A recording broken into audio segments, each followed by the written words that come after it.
Assalamualaikum warahmatullahi wabarakatuh.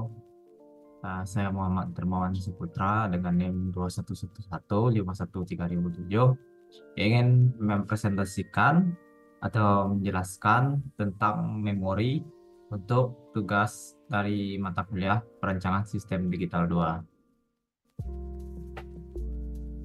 2. Dari memori sendiri, yang pertama itu ada primary memory, yang dimana artinya itu memori utama atau dikenal sebagai memori primer. Ini tuh adalah bagian dari komputer yang bertugas menyimpan data dan instruksi yang sedang digunakan oleh prosesor. Memori utama memiliki kecepatan tinggi dibandingkan dengan memori sekunder seperti hard disk dan juga SSD.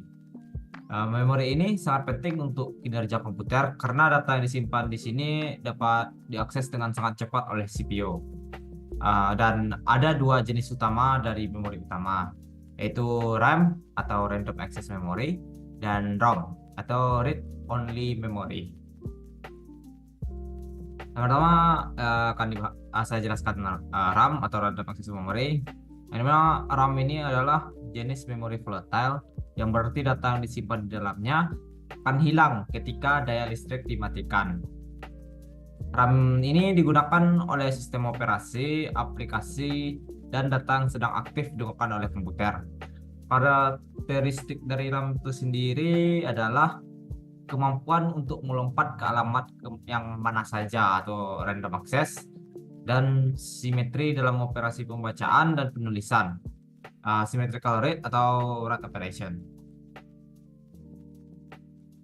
Kemampuan untuk melompat ke alamat mana saja atau random access dari RAM ini memiliki penjelasan, yaitu dia tidak berurutan atau berbeda dengan penyimpanan seperti tape atau hard disk, di mana data harus diakses secara berurutan atau membutuhkan waktu untuk mencari lokasi data. RAM itu dapat langsung menuju alamat memori yang diminta. Nah, selanjutnya efisiensi waktu. Yang ini waktu yang dibutuhkan untuk mengakses data adalah konstan, sangat kecil ya. Yang berarti setiap alamat memori bisa diakses dengan kecepatan yang sama. Nah, terakhir aplikasi. Di mana kemampuan ini sangat penting untuk kinerja aplikasi yang memerlukan akses cepat dan acak ke data, seperti sistem memori, program yang melakukan banyak proses paralel, dan game.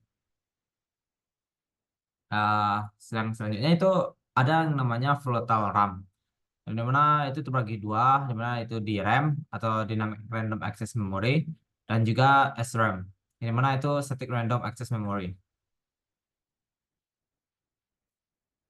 Nah, itu SRAM, yang dimana Static Random Access Memory.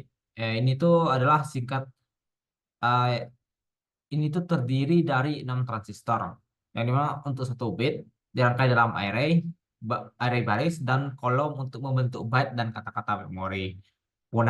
Penggunaan SRAM telah berkembang dari standaran IC ke dalam microcontroller dengan transisi yang kecil. Karakteristiknya itu data disimpan dalam flip-flop transistor. Tidak perlu di-refresh seperti di RAM karena data tetap stabil selama ada daya. Keuntungannya sendiri yaitu lebih cepat daripada di RAM, konsumsi daya lebih rendah saat idle karena tidak memerlukan refresh. Kelemahannya itu lebih mahal dan memiliki densitas penyimpanan lebih rendah dibandingkan dengan di RAM. Untuk pengaplikasiannya sendiri, ini tuh digunakan dalam cache CPU, register prosesor, dan aplikasi lain yang memerlukan akses data yang sangat cepat. Selanjutnya itu DRAM atau Dynamic Random Access Memory. Jadi di sini tuh eh, yang dimaksud adalah memori akses acak dinamis yang murah dan memiliki kecepatan baca tulis simetris. Namun ini tuh bersifat volatile dan membutuhkan penyegaran berkala atau refresh berkala untuk mempertahankan data. Karakteristiknya yaitu data disimpan dalam kapasitor kecil di dalam chip memori. Setiap data disimpan dalam kapasitor yang perlu direfresh secara berkala untuk mempertahankan muatannya, karena kapasitor tersebut bocor secara perlahan. Keuntungannya yaitu dapat menyimpan data dalam densitas yang tinggi, lebih murah dibandingkan dengan SRAM. Kelemahannya membutuhkan siklus refresh. yang mengkonsumsi daya dan sedikit mengurangi kecepatannya. Cara kerja SRAM ya, yang itu pertama pada bagian membaca data, word line yang diaktifkan untuk memilih baris sel di RAM yang akan diakses. Terus transistor akses diaktifkan untuk menghubungkan sel yang dipilih ke bit line. Dan yang terakhir tegangan pada bit line dibaca oleh penguat sense. Pada penulisan data, word line diaktifkan untuk memilih baris sel di RAM yang akan diakses. Lalu transistor akses diaktifkan untuk menghubungkan sel yang dipilih ke bit line. Lalu data dari bit line ditulis ke dalam kapasitor sel. Selanjutnya ada non-volatile RAM, yang dimana ini tuh keunggulan dari semua jenis volatile RAM adalah kemampuannya untuk mempertahankan data tanpa daya, menjadikan ini tuh komponen penting dalam berbagai perangkat dan sistem modern. Ada tiga non-volatile RAM, yaitu NVRAM, non-volatile RAM yang tadi, VRAM, ferroelectric RAM, dan MRAM, ini magnetoresistive RAM. NVRAM yang atau non volatile RAM memiliki beberapa karakteristik, yaitu pertama, non volatile, menyimpan data tanpa daya. Kecepatan aksesnya bisa disebut sangat cepat, seringkali setara dengan SRAM. Daya tahannya tahan terhadap penulisan berulang, memiliki konsumsi daya yang rendah, dan juga kapasitasnya lebih tinggi dari FRAM dan MRAM. FRAM atau ferroelectric RAM, dia juga non volatile, menyimpan data tanpa daya. Kecepatan aksesnya cepat, mirip dengan SRAM. Daya tahan terhadap penulisan berulang hingga miliaran kali. Konsumsi dayanya sendiri sangat rendah, jadi baik saat mau operasi maupun standby. Kapasitasnya biasanya kecil dibandingkan dengan DRAM dan juga NAND dan flash. MRAM atau magnetoresistive RAM, yaitu beberapa karakteristiknya sama dengan sebelumnya, itu menyimpan data tanpa daya, cepat, hampir mirip dengan SRAM.